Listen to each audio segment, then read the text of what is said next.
It's one of the Allies' most feared and lethal killers of World War II. An aircraft with a sting in its tail and a 2-ton bomb load. Revolutionary in design, it was the fastest of its time and built almost entirely out of wood. It took the fight to the enemy's door and swept across Europe. The Mosquito, a legend in its own lifetime. Next on Modern Marvels.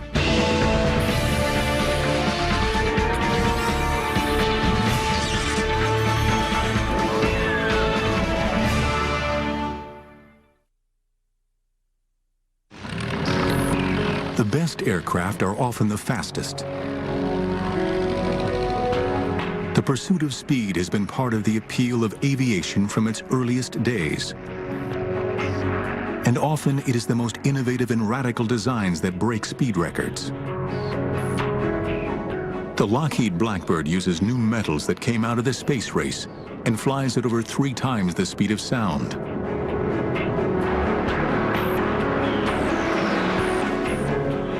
Throughout the 1930s, one company in Britain was also obsessed with speed, and it was one man's dream to use a radical material to build the fastest aircraft in the world.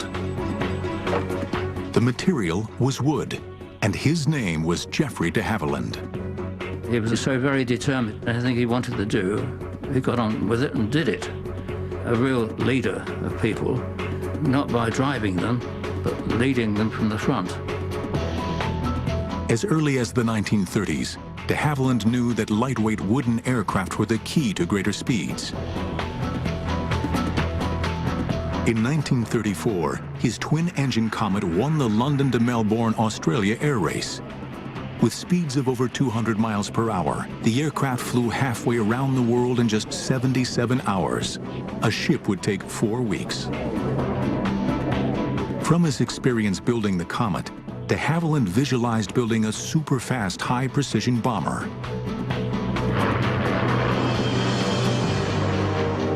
De Havilland was convinced that with the rise of the German Luftwaffe in the mid-1930s and the terror they inflicted during the Spanish Civil War, Britain would soon need all the heavy-duty air power it could produce.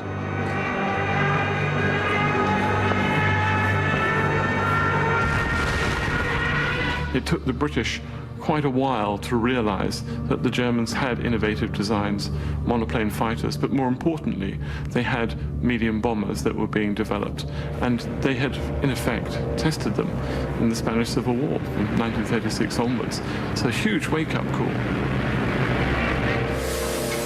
At the time, the British Air Ministry believed that the future of bombing lay in huge, heavily armed conventional bombers, such as the Lancaster and Halifax. Radical new designs of lightweight aircraft were ignored.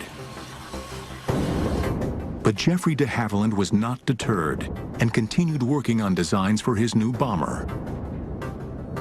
His goal was to construct a cheap, easy-to-build aircraft powered by 2 Rolls-Royce Merlin engines.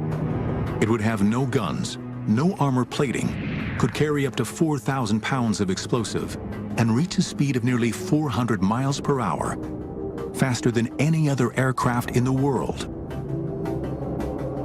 But the most amazing concept was to build a warplane made entirely of wood. The aerodynamicists and the military men at that time ridiculed the idea, asking, how can you build a modern bomber out of wood? How would it carry bombs? And how would it protect itself? But de Havilland was prepared to answer. It wouldn't need to protect itself. Its defense would be speed. As for strength, pound for pound, timber has similar structural properties as aluminum and steel. There's a shortage in Britain in the late 1930s of metal workers, of people skilled in the new technologies of fighter airplanes, of bomber airplanes. What you did have, though, was a nation of cabinet builders, of woodworkers, of individual small craftsmen. But more importantly, you can actually mobilize all of these people to build it, and you can make it, in effect, a cottage industry. September 1939. With war breaking out in Europe, de Havilland is at last given the green light to build a prototype aircraft. Immediately, the de Havilland design team goes into overdrive. Led by Ronald Bishop, they move into a 17th century manor house called Salisbury Hall. This remote house was chosen to keep the new aircraft away from prying enemy eyes. By October 1939, work begins by building a mock-up aircraft in the manor's enormous kitchen. A hangar disguised as a barn is constructed at the western side of the moat. We were working often periods of time, 6.5 days a week, and at some periods from 7 o'clock in the morning till 7 o'clock at night. But they are racing against the clock. In the spring of 1940, Germany conquers France, and the British Army is swept off the beaches of Dunkirk. The Germans are poised for an invasion of Britain. Every effort is focused on holding off the Germans, and de Havilland's wonder plane seems destined to never leave the drawing board. Air Marshal Sir Wilfrid Freeman was the only member of RAF High Command to support the Mosquito. As a result, the project was initially known as Freeman's Folly. Modern marvels will return in a moment.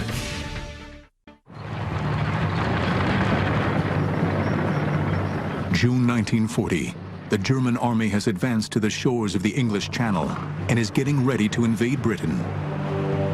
In just 6 months, the Nazis have conquered Poland, Norway, Denmark, Belgium, and France.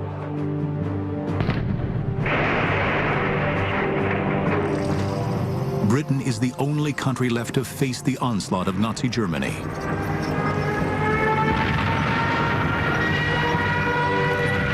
With Britain fighting for its life, priority is given to production of existing types of combat aircraft.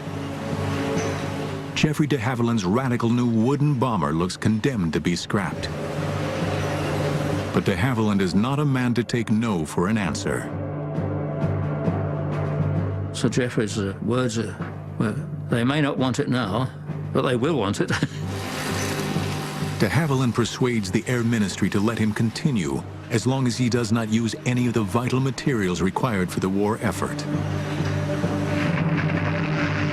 Throughout the summer of 1940, as Britain fights for its life against the German Luftwaffe in the Battle of Britain, de Havilland and his team work on the wooden bomber.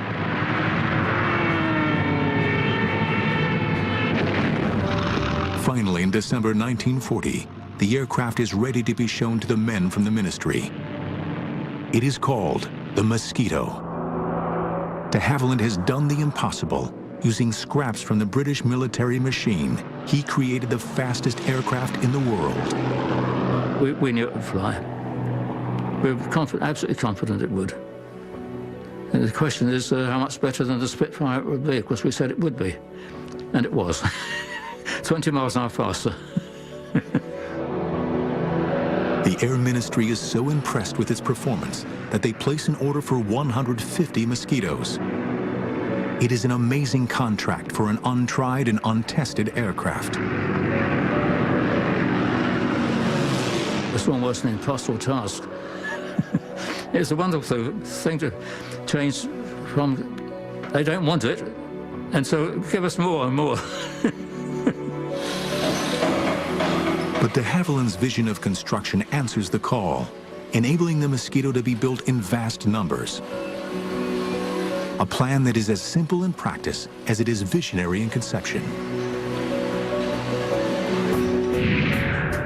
The aircraft would be built like a model plane, with wood, plywood, glue, and screws.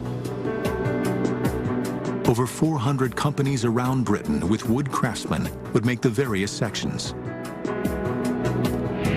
The fuselage would be built in 2 halves before being bonded together. The wing would be assembled in one piece and then transported to the main factory for the final assembly. In all, over 6 tons of wood and nearly 50,000 brass screws are used in each aircraft. At 40 feet long, with a wingspan of 54 feet, a legend is born. With a speed of 400 miles per hour, faster than any aircraft in the world, The Mosquito is ready to do battle. The RAF views this plane as too valuable to let just anybody fly it. Only the most experienced crews are selected. But for many of these men, the Mosquito, powered by its two mighty Merlin engines, is unlike anything they had ever flown before. The purr of a Merlin is something to experience. It really is.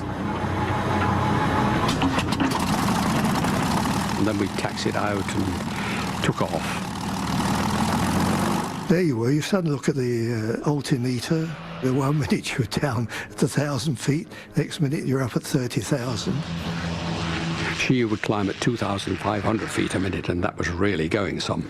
You had to get into a jet to fly anything faster than that.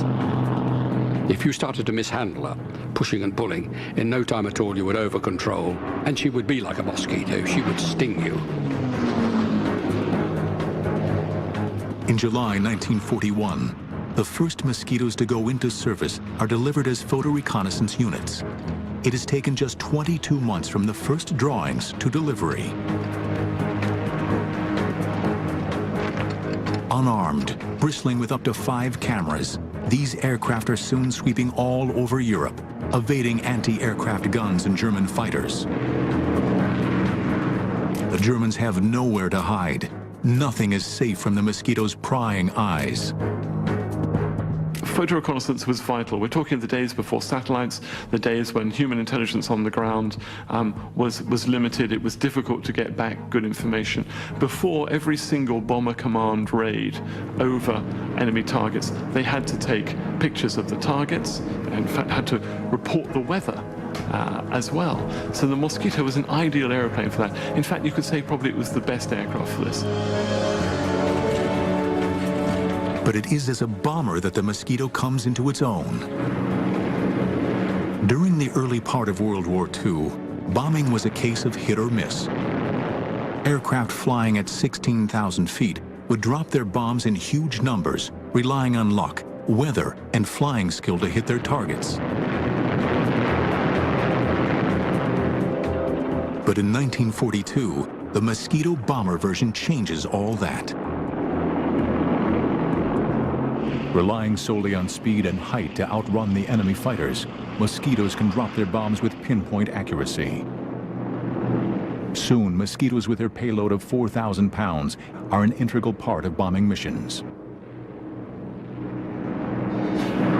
But the Mosquito is even more deadly once the pilots perfect the art of fast, low-level daylight raids. We had to be under 50 feet to be under the radar. That's the whole point of low-level operations, so the Germans don't know you're coming. And then, of course, you had to go low over the target as possible, so that you took them, hopefully, by surprise. Some daylight raids were flown at such low altitudes that Mosquitoes would often come back with strange souvenirs from their mission. Many of Aussie pilots come back with telephone wires draped around his tail wheel. I know I've come back with branches of trees that weren't planted in England. Mosquito squadrons were now becoming more and more daring in their attacks, none more so than the daylight raid against the Dutch Philips radio factory in Eindhoven. Intelligence discovered that the Germans were using this factory for research into radar countermeasures. It must be destroyed. December 6, 1942, 10 Mosquitoes go for their target.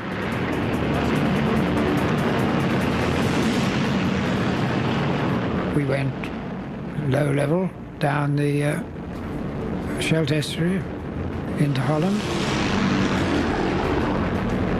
And then just then we were approaching a place I think called Turnhout. And at that point we had to climb up to 1,000 feet.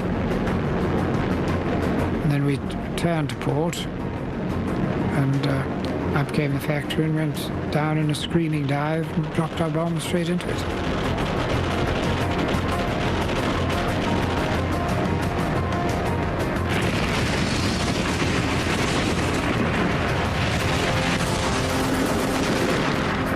Racing for home, the Mosquitoes are caught in German anti-aircraft fire, or flak.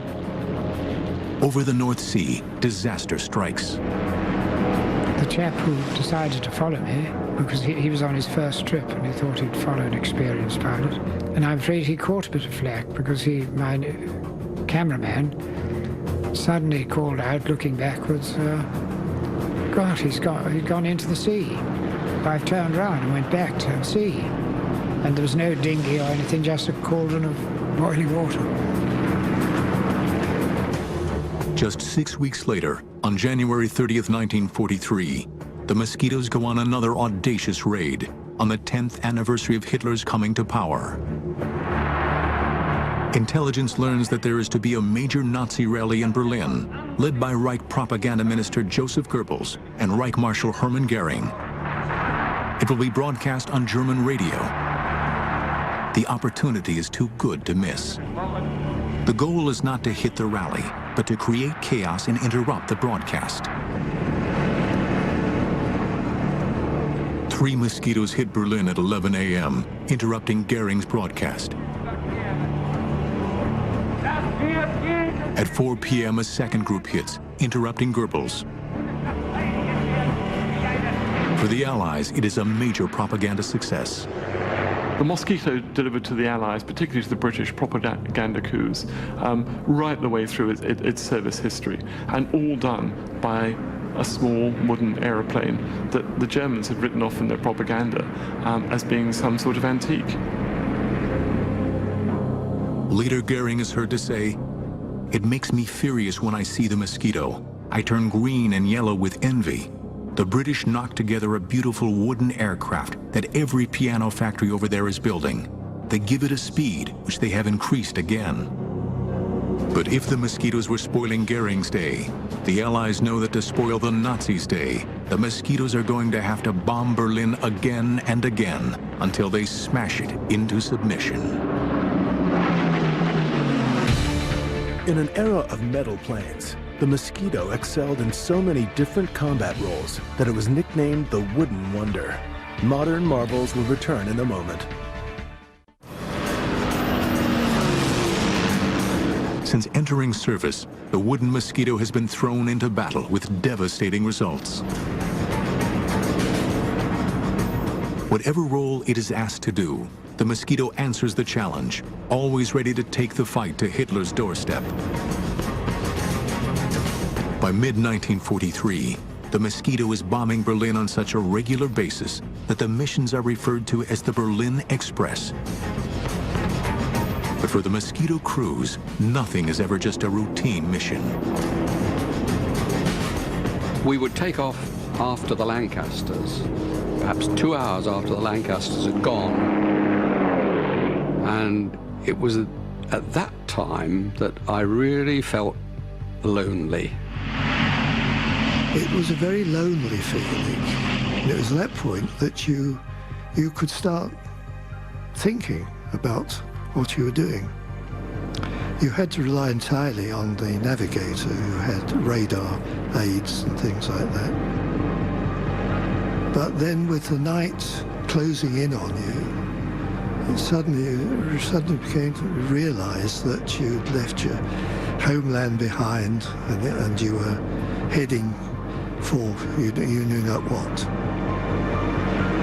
After 2 hours, the much faster Mosquitoes catch up with the slow lumbering Lancasters heading for Germany. Flying at 25,000 feet, the Mosquito crews look down on the procession of bombers 7,000 feet below them. And then you would probably be treated to a sight you would rather not see, which was the German night fighter force intercepting the Lancasters. I mean, it's true to say that once the German night fighters found the bomber stream, they didn't let go. And they'd be there, hammering away at the flanks of the heavies, and you'd see a sheet of flame as a Lanc caught fire and then blew up. And this would be the melancholy procession to the target and out of it too. It's just awful. But it is not only the night fighters that they have to get past. The German searchlights also hunt for any Allied aircraft in the sky. The favorite thing for them to do was to pick up somebody with a searchlight and then fasten all other searchlights onto it. So it was like a moth in a candle flame, and it wasn't very long before you saw brr, brr, brr, one-way tracer going, and then an explosion as a Lanc or a Halifax went down.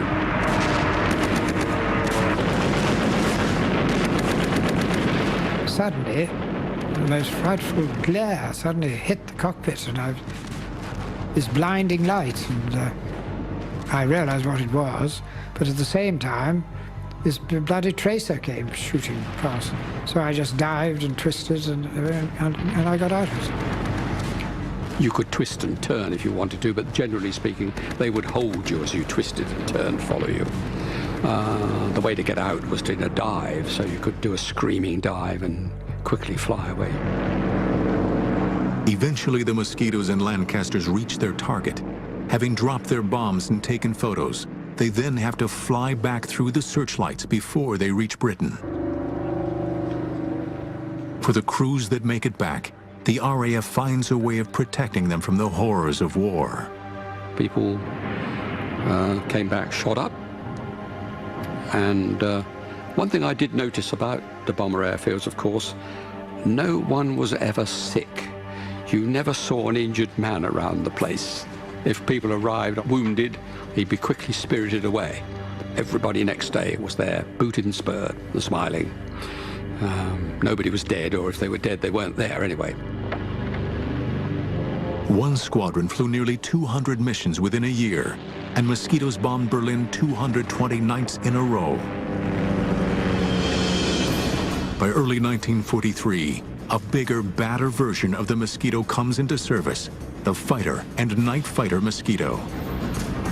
Now armed with 4 .303 caliber machine guns, it can lay down a devastating storm of shells. During early trials, it was found that the flash of the guns was so intense that it momentarily blinded the crews. Modifications were made, and because of the grouping of the guns in the nose, Mosquito pilots now have a terrific concentration of massive firepower. Soon these first night fighters are in action, and with their new radar guidance systems are wreaking havoc on German bombers. The timing couldn't be better. In June 1944, a new devastating weapon hits Britain. After D-Day, as Allies were fighting to gain a foothold in Europe, Hitler unleashes his new terror weapon, the V-1 flying bomb.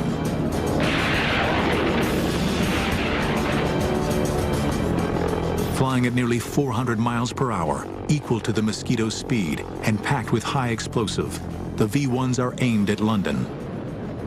Once they've exhausted their fuel, they crash down on an unsuspecting target. Destroying these fast-flying bombs was a dangerous task. Quickly, Mosquito pilots devised ways to take these terror weapons out of the sky. They would try and get some height and then swoop down on it and shoot it with cannon. But obliterating a terror weapon could be life-threatening in more ways than one, as one pilot found out. And he squirted at it with his cannon, but he was a bit too close and it flew to bits. And a bit of it came in through the front and pierced the dinghy that he was sitting on. It inflated in the cockpit, so up he came off his seat and up towards the roof. But he was very fortunate. He always carried a dagger down his boot. I don't know if he wanted to fight his way out of Germany, perhaps. He produced the dagger, stabbed the dinghy, and down it went, and he got home. When I heard the story, I was absolutely terrified, and I always carried a knife down my own boot after that, just in case. While the fighters were attacking the V-1s in the air, their photo recon brothers are scouring France and Belgium, hunting down their launch sites. As we got near the target, of course, the navigator would alert you to your position. Put your nose down onto towards the ramp and the pillbox, and the pilot would release the bombs. We did, I think, over 3,000 sorties against them, And in the end, Hitler only launched 5,000 of them. And it was an ideal target for the Mosquito. The Mosquito was made for V1 sites. After just 9 weeks, the Mosquitoes have destroyed over 650 of these terror weapons.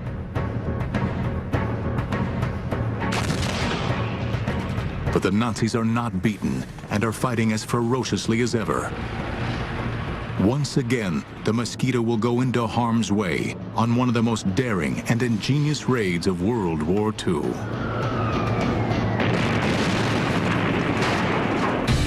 During World War II, the Mosquito was produced in England, Canada, and Australia.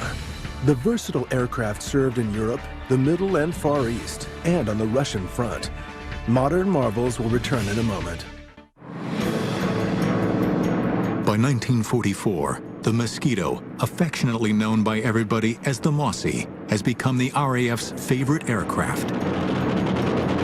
As a supreme bomber, fighter, and reconnaissance aircraft, it is used in almost every theater of war. From its early days, Coastal Command has used Mosquitoes as a vital weapon against harbors, shipping, and vicious German U-boat packs. But by 1944, it has a bigger sting in its tail. Called the Tsetse Mosquito, this aircraft carries a Mullins 6-pound cannon with a kick like a mule. Rate of fire was about 1 every 2 seconds. You could fire it separately, and that's an automated one, 1 every 2, or you fired it yourself, carrying 24 rounds. Very formidable weapon. It was armor piercing. You should have allowed yourself a range of 1,000, 1,500 yards for the target, but not to go closer than 600 yards. The reason why you shouldn't go in less than 600 yards is because you might get a bit of shrapnel from your own gun coming off the U-boat. The aircraft also carries 8 60-pound rockets. When they unleash these terrifying weapons, it is equivalent to a broadside from a light naval cruiser. Once on target, nothing is safe from these fearsome Mosquitoes. It seems that there is nothing that the Mosquitoes are not called on to try. Always ingenious, the military are constantly planning different ways to use this unique wooden aircraft against the enemy. But what makes the Mosquito a legend are the daring low-altitude precision raids against the German Gestapo. It is as if the Mosquito crews had declared a personal war against the hated Nazi secret police.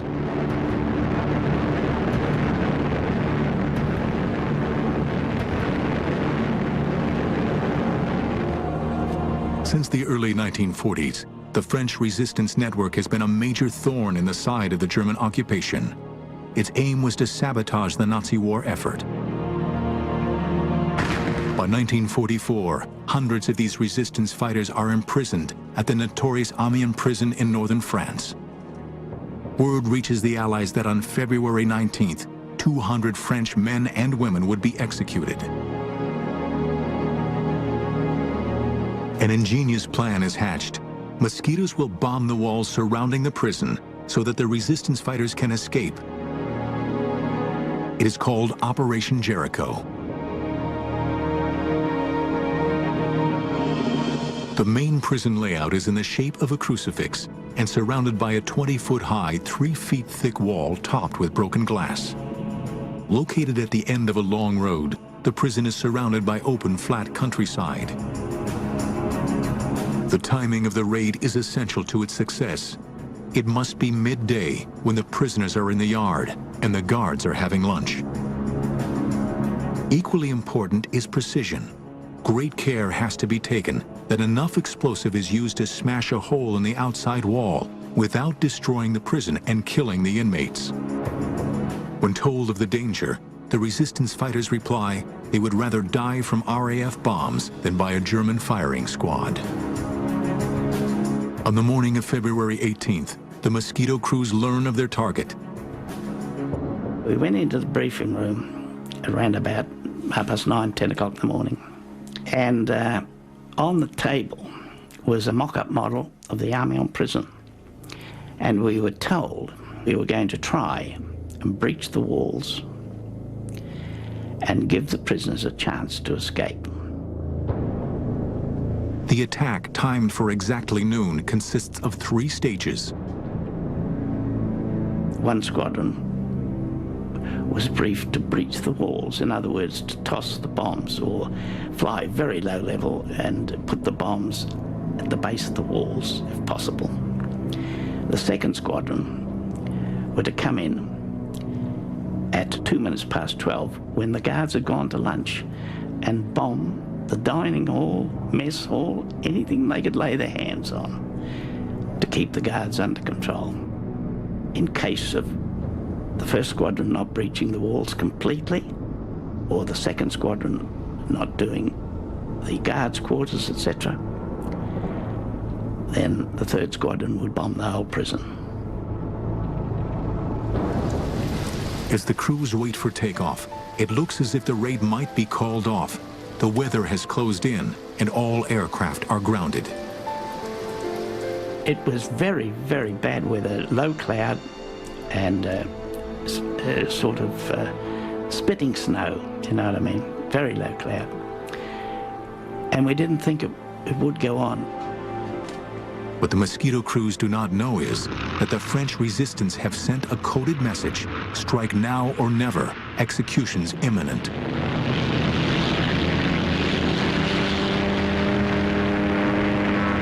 At the last possible moment, with only 2 hours before the deadline, 18 Mosquitoes armed with 500-pound bombs take off in conditions worse than most of the crews have ever encountered. We climbed through the cloud, and above the cloud we just joined up and went back down onto the sea level across to France. Flying in 2 groups and at almost 0 feet, they sweep across the English Channel. Amazingly, as they approach the French coast, the weather improves. It seems that luck is on their side. When we got to France, it was covered in snow, of course, but it was clear. And we flew around and we picked up the road from Havilland to Albert. Long, straight road. And we settled down for the run-in.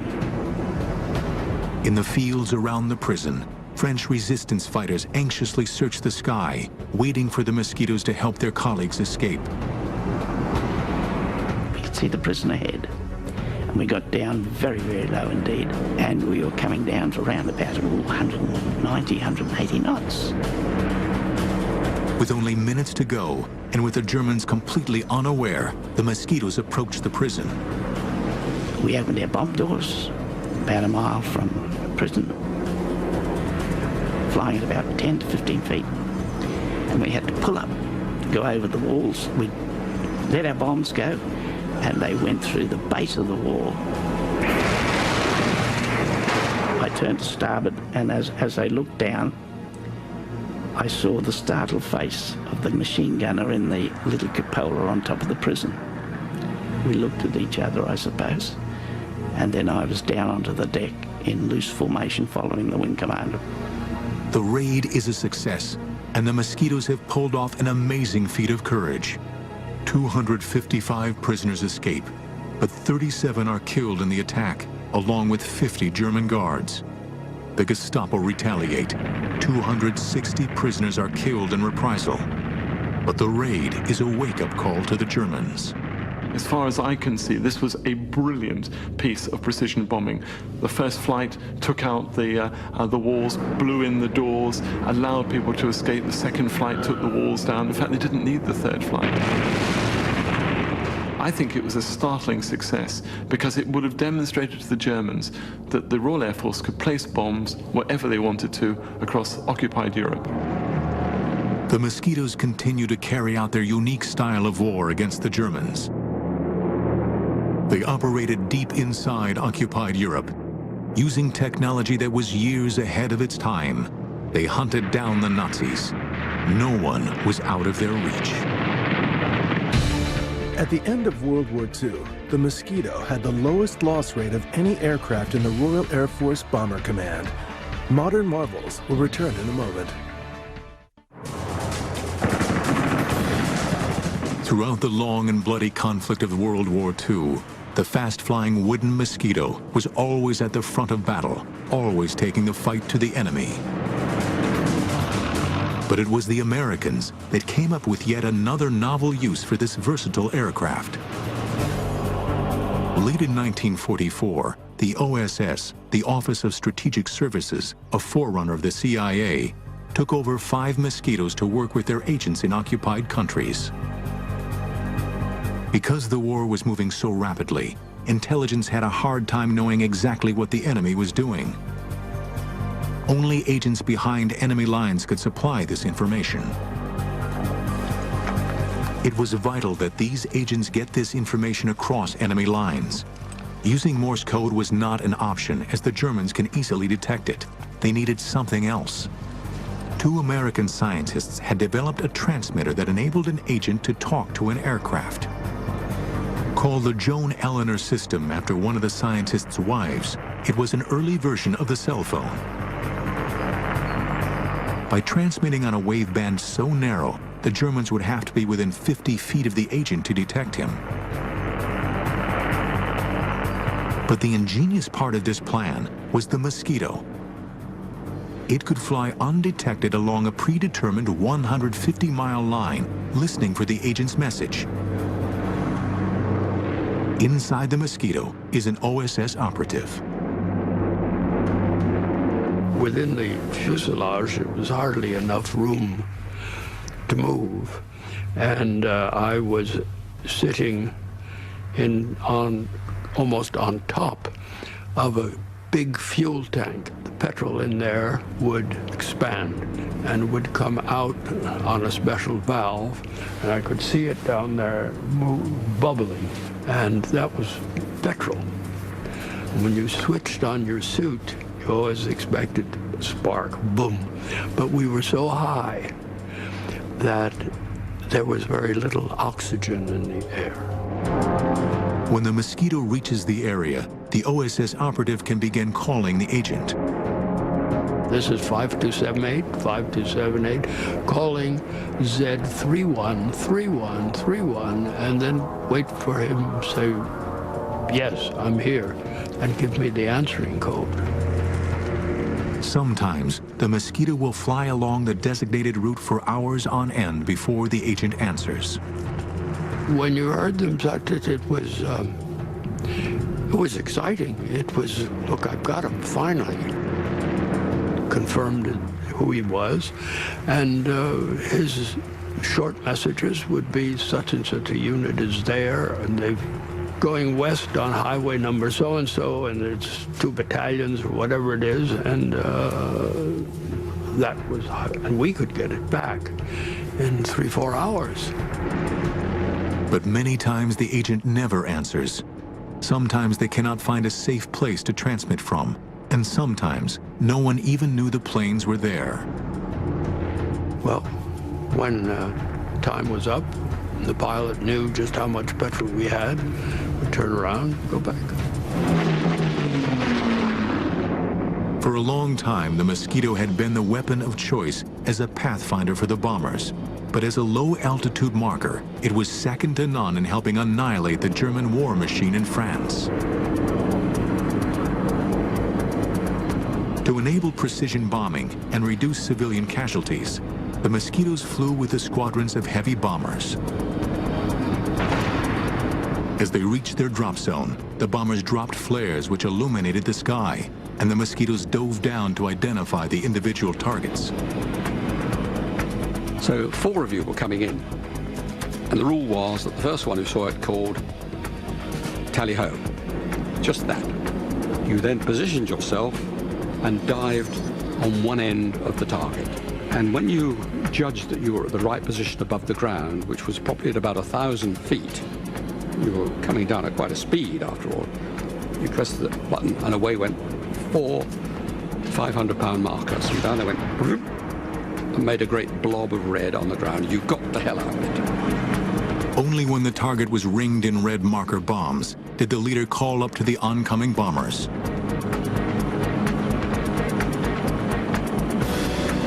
But one of the most demanding roles the Mosquito took on was to cut off enemy supplies. It was a do-or-die mission in the days leading up to and after June 6, 1944, D-Day. As Allied troops fought a bloody battle to gain a foothold in France, the Mosquitoes hunt independently, seeking out enemy supply lines. Trains we preferred to attack because they were always carrying war material in it, or reinforcements for the front. Sometimes you could attack a train going into a tunnel, and you'd get the other end of the tunnel and wait for it and shoot it up as it came out. It was fun, really, shooting up trains. During the month of June, Bomber Command flew over 15,000 raids in support of the Allied invasion forces. And by the end of 1944, they had helped drive the Germans back into their own country. Finally, on May 2, 1945, 2 days after Hitler's suicide in Berlin, 126 Mosquitoes took part in the last raid of the war in Europe, their target, the German port of Kiel. Within 2 hours, the city was reduced to rubble, a grim legacy to the destructive power of the wooden wonder. The aircraft that was initially greeted with scorn proved to be no joke. It was one of the most feared and lethal killers of World War II. Over 7,700 were built, and over 40 different versions had served in all theaters of World War II. To the men who had flown it, the Mosquito was second to none. It was a love affair, and I thought, well, when I finished flying, that was it. I never flew another aircraft again after the Mosquito. Never. It's wrong, really, to say it was a legend, because the legend suggests it wasn't real. I mean, the Mosquito was certainly a reality. But it was a lovely aircraft, beautiful aircraft to look at, marvellous aircraft to fly. Well, in many cases saved my life, but I mean, I think the Wooden Wonder, it's been used before, but I think the Wooden Wonder really sums it up. It was.